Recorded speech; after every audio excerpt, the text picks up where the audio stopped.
ओम पीडाधरे विपुलमंगलदानशीले भक्तार्तिनाशिन विरिञ्चि हरेषु वन्दे कीर्तिप्रदे खिलमनोरथदे महार्हे विद्याप्रदायिनि सरस्वति नौमि नित्यम्।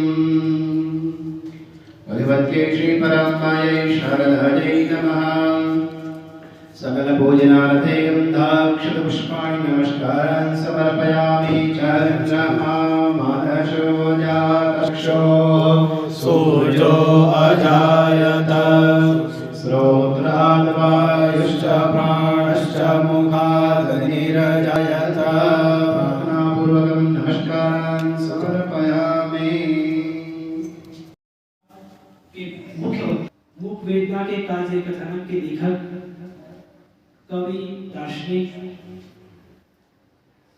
और राजकीय महाविद्यालय में अंग्रेजी के आचार्य पंडित चरण सिंह केदारखंडी जी हैं और वे श्री प्राच्य विद्या के सांस्कृतिक प्रतिनिधि हैं। तो सनातन धर्म के विषय में श्री अरविंद जी क्या विचार थे, श्री केदारखंडी जी आपके समूह प्रस्तुत करेंगे।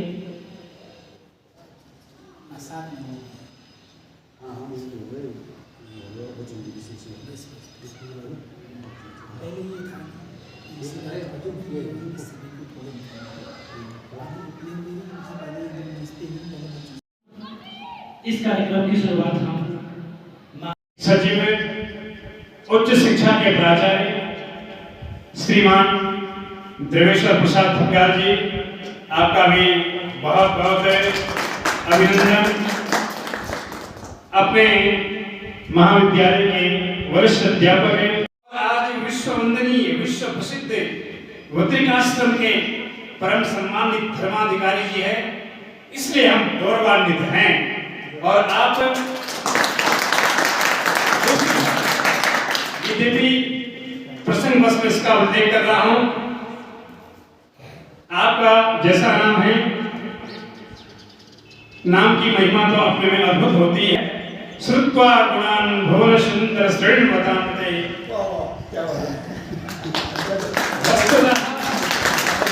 भाई 30 वर्षों में माननीय धर्माधिकारी जी, हम आपको देखते हैं विगत बराबर, क्यों भाई साहब, परंतु आपकी एक विशेषता है, आप लोगों ने भी देखा होगा, सर्वदा सनातन आपकी मुखाकृति सर्वदा प्रफुल्लित हर्षित दिखाई देती है। चाहे आपके सामने कोई भी समस्या होगी, परंतु मुख से, आपकी मुखाकृति से, आपकी चितवन हास्य से हमको भी बड़ा आनंद आता है। ये बड़ा सौभाग्य है। आइए विषय की तरफ बढ़े। हमें यद्यपि मैं कहने के लिए मैं केवल 1 मिनट ही बोलूंगा, ज्यादा नहीं।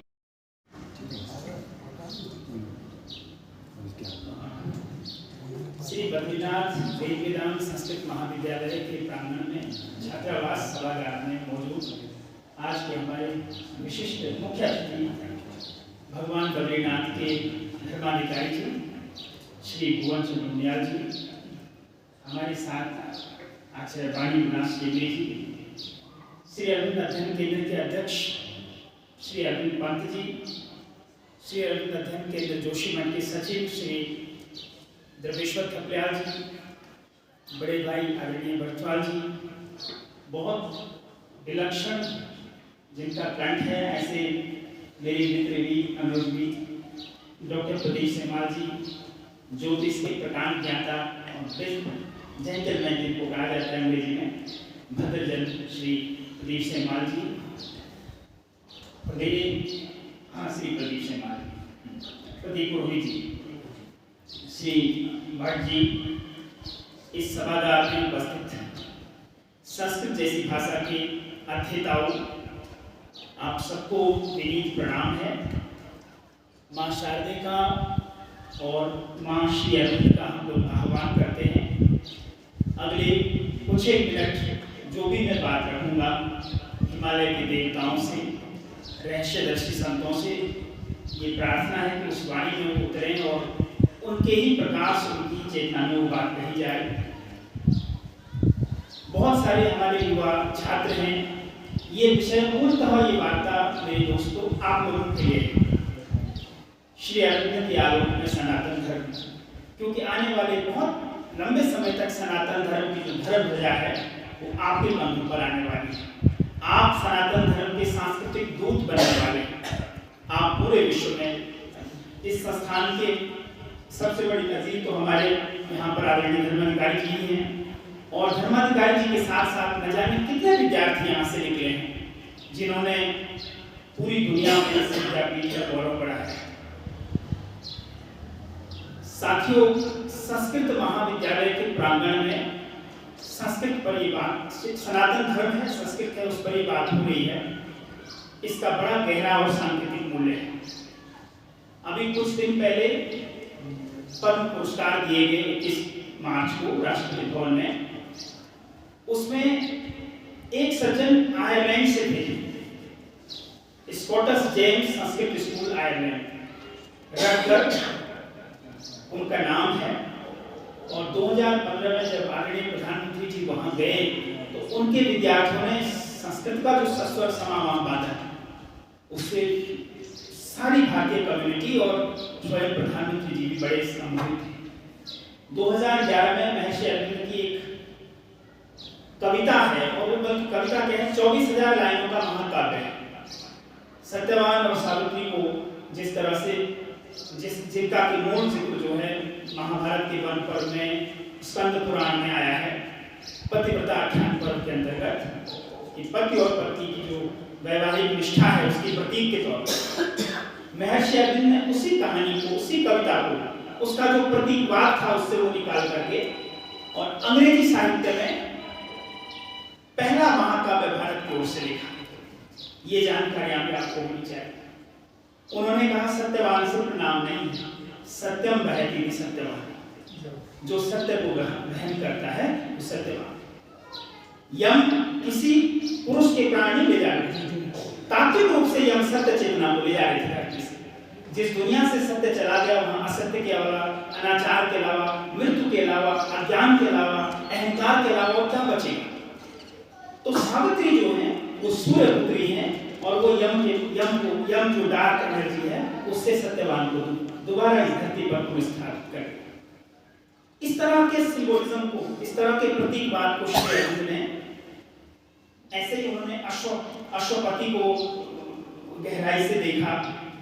अश्व के 20 से 25 अर्थ उन्होंने बताए, और वेदों में अश्व शक्ति के लिए, जीवन शक्ति के लिए भी एक अर्थ अश्वपति का है। तो उनका सावित्री का पिता यानी शक्ति का जो पिता है अश्वपति। इसी प्रकार व्योमत सेन जो सत्यवान के भौतिक पिता हैं और अंधे हैं, तो जीवन में ये आंखें ना हो, ये वाला अंधापन कोई मूल्य नहीं रखता है, क्योंकि इसके बिना भी लोग सूरदास बने। इन आंखों के न होने के बाद भी लोग बिल्व मंगल सूरदास बने हैं। यानी जो देखता है, जो दर्शन करता है, वो आंखें कुछ और होती हैं, वो भीतर की आंखें, हृदय दर्शन, वो हृदय का जो स्रोत, हृदय की वही है। को अपोलो बंदरगाह बंबई में उतरे, वैसे ही उनके व्यक्तित्व से एक असीम शांति जो है प्रकट। मानो माँ भारती अपने बच्चे का लंबा इंतजार, 14 साल का इंतजार कर रही है, और उस शांति ने कई दिनों तक उनको नहीं छोड़ा। ये उनके आत्मदर्शनों में आया। तो बड़ौदा में रह करके उन्होंने रामायण पढ़ा, महाभारत पढ़ा, भागवत पढ़े, उपनिषद पढ़े, भारत को जानने की कोशिश की, भारतीय भाषाएं सीखी, और इतने विनम्र कि जब जहां वो, क्योंकि वो 5 साल के लिए देश के प्रखर राजनेता भी रहे, तो जहां उन्होंने, जब बहुत मजबूरी हुई, देखिए अंग्रेजी आज हमारे लिए शौक होता जा रहा है और एक स्टेटस सिंबल होता जा रहा है, लेकिन श्री अरविंद ने जहां भी अंग्रेजी में बात की, उससे पहले माफी मांगी कि मैं आपकी भाषा में नहीं बोल पा रहा हूँ, अगर वो गुजरातियों के साथ बोल रहे थे तो उन्होंने गुजराती बोल, उससे पहले माफी मांगी। उत्तरपाड़ा उनका एक भाषण है 30 मई 1909 को दिया गया, जिसमें सनातन धर्म पर बहुत कुछ बोला गया है। उसको देने से पहले भी उन्होंने अपने ही बंगाली लोगों से माफी मांगी कि भाई मैं अंग्रेजी में मुझे बोलना पड़ा। आप सोचिए दोस्तों, एक बच्चा जो 14 साल तक पूरे भारतीय प्रभाव से दूर रहा हो और भारत आकर के भारत की मिट्टी में इसके सार को, इसके रहस्य को जान करके आधुनिक ऋषि बन गया। 20वीं सदी में बहुत कम लोग हैं जिनके आगे महर्षि शब्द लगता है। हम महर्षि रमण बोलते हैं, महर्षि दयानंद बोलते हैं, इसी कड़ी में हम महर्षि अरविंद बोलते हैं। ये कोई सामान्य पदवियां नहीं है, जिन्होंने सत्य को आमने सामने देखने का आध्यात्मिक ऊर्जा प्राप्त कर ली। एक बात है संस्कृत में, और मुझे बहुत ज्यादा ग्लानि होती है, मैं संस्कृत का बहुत जानकार नहीं हूँ। आई सत्यम आविर्भव ऋषि, मतलब ये देश ना भारत, ओ ट्रुथ कम मैनिफेस्ट। ये एक तरह से सत्य को आदेश दिया जा रहा है, तुम अभिव्यक्त करो। ये दृष्टि जिसके पास होती है, इसने भगवान की अनंतता के साथ तादात्म्य के अंतिम दिव्य लक्ष्य के लिए मनुष्य की आत्मा को तैयार करने का रहस्य जान लिया है। ये भी बात एक श्री अरविंद ने हिंदू धर्म के लिए कही। और देखिए, एक उन्होंने जिस स्पीच की मैं बात कर रहा था, उन्होंने 30 मई 1909 को बंगाल में जो उत्तरपाड़ा जगह है, वहां पर एक धर्म हितैषणी सभा थी, उन्होंने स्वागत किया था। पूरे देश में जब श्री अरविंद ससम्मान बरी हुए तो पूरे देश में स्वागत हुआ, पूरे देश में उनका सम्मान हुआ। तो बंगाल की उस धर्म हितैषणी सभा ने भी उनको बुलाया। उस सभा में उन्होंने कहना तो कुछ और चाह रहे थे, लेकिन कई बार उच्चतर शक्तियां उनको माध्यम बनाती और कुछ और कहलवा लेती। तो उन्होंने उस सभा में अपने अंतर्दर्शनों की बात की, अपनी आध्यात्मिक अनुभूतियों की बात की, जेल में भगवान श्री कृष्ण के दर्शन की बात की, वासुदेव सर्वम सौ महात्मा सुदुर्लभ, इस अनुभूति की बात की। उन्होंने साक्षात रूप से देखा कि जो विपक्ष का वकील है, अभियोजन पक्ष का, वो भी उनमें नारायण हंस रहे हैं, जज जो था उसमें भी नारायण हंस रहे हैं। मतलब किसी की ठोस अनुभूति हो जाए, उसका जीवन क्या बदल जाए। कैदी जो वहां बैठे हुए हैं, लोग जो वहां बैठे हुए हैं, सब में श्री अरविंद ने किसको देखा? श्री कृष्ण को मुस्कुराते हुए देखा। ये जो अनुभूति है, ये वो गीता की जो लाइन, वो जो वासुदेव सर्वम वाली, वो उसने उनके उग्र राष्ट्रवाद को आध्यात्मिक राष्ट्रवाद का रास्ता पकड़ा दिया।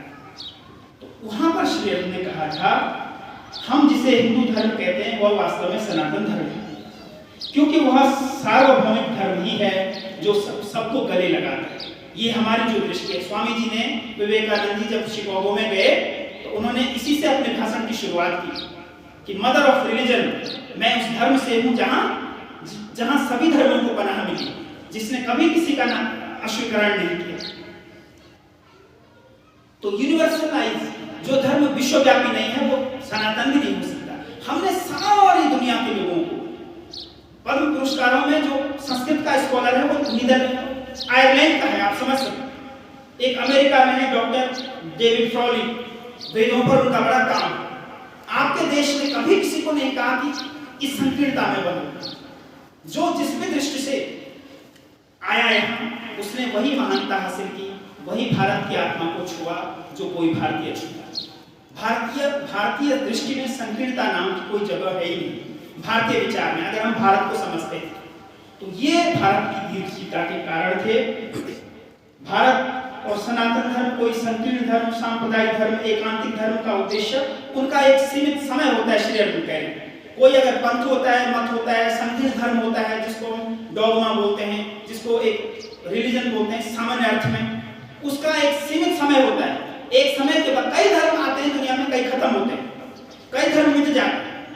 दुनिया में कई धर्म थे जिनका आज कोई नाम निशान नहीं, जैसे प्राणी कई नहीं। डायनासोर के बारे में आप सुनते होंगे, विशालकाय प्राणी, लेकिन आज नहीं। ऐसे ही धर्म भी खत्म होते हैं, लेकिन सनातन धर्म इसलिए भी जीवित रहा कि उसकी दृष्टि व्यापक है, उसका कोई सीमित उद्देश्य नहीं है। यही एकमात्र ऐसा धर्म है जो विज्ञान के आविष्कारों और दर्शन शास्त्र के चिंतन को सम्मिलित करते हुए और उनका पूर्वानुमान करते हुए भौतिकवाद पर विजय पा सकता है। यही एकमात्र ऐसा धर्म है जो बराबर मानव जाति को यह कहता है कि भगवान हमारे समीप हैं और उन तक पहुंचने के सभी संभव उपायों को अपनाता है।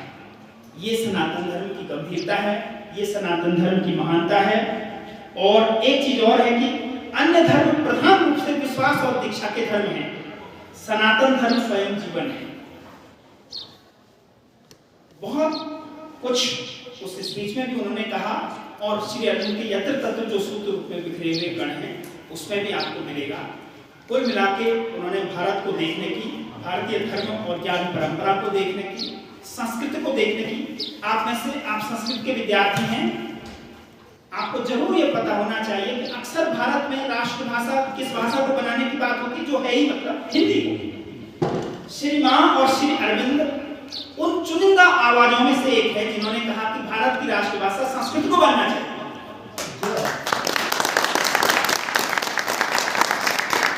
श्री अरविंद भी तो हिंदी बोल सकते थे, लेकिन उन्होंने देखा कि भारत की जो चीजें भारत को भारत बनाती हैं वो सब कुछ तो संस्कृत में है। हिंदी का तो 200-250 साल पुराना इतिहास, जिस भाषा में वेद लिखे गए हैं, आरण्य परिदृश्य, उस भाषा को ही नहीं जानेगा तो भारत को कैसे जानेगा। तो उनकी इस बात को लेकर भी पैरवी थी कि संस्कृत भारत की राष्ट्रभाषा होनी चाहिए। और आप अपने आसपास जो बहुत सारी समस्याएं देखते हैं, बहुत सारी संकीर्णताएं देखते हैं, बहुत सारा पश्चिमी प्रभाव देखते हैं, बड़ी अच्छी चीजें तो हम कम अपनाते हैं पश्चिम से, लेकिन बुरी चीजें ज्यादा अपनाते हैं, बुरे प्रभाव में ज्यादा। उसका एक बहुत बड़ा कारण है कि हम अपने स्रोतों से कट गए और इसीलिए वो बाहरी प्रभाव हमको सम्मोहित कर रहे हैं, अच्छे लगे। तो इस में जो भी बातचीत हुई, मैंने अगर ज्यादा बोल दिया हो और आपने इतने ध्यानपूर्वक, इतने धैर्यपूर्वक मुझे सुना, आप सबके भीतर विराजमान परमेश्वर प्रणाम करता हूँ और यहीं पर अपनी वाणी को विराम देता हूँ।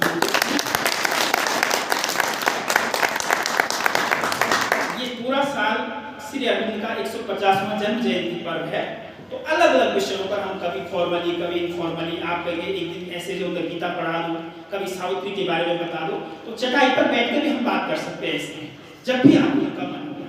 लेकिन सबसे बड़ी बात यह है कि आपको श्री अर्जुन की ऊर्जा और आशीर्वाद मिलेगा। उनके पास जो देने के लिए है ऋषि प्रज्ञा, वो आपके जीवन में आएगी। तो जीवन में जो कुछ भाग्य आप पाना चाहते हैं, भौतिक समृद्धि, आलीशान घर, अच्छी गाड़ी, अच्छी कार, खूब बैंक बैलेंस, ये सब भी जरूरी है जीवन में और ये भी मिलेगा। लेकिन इससे ऊपर भी बहुत कुछ है जो मिल सकता है।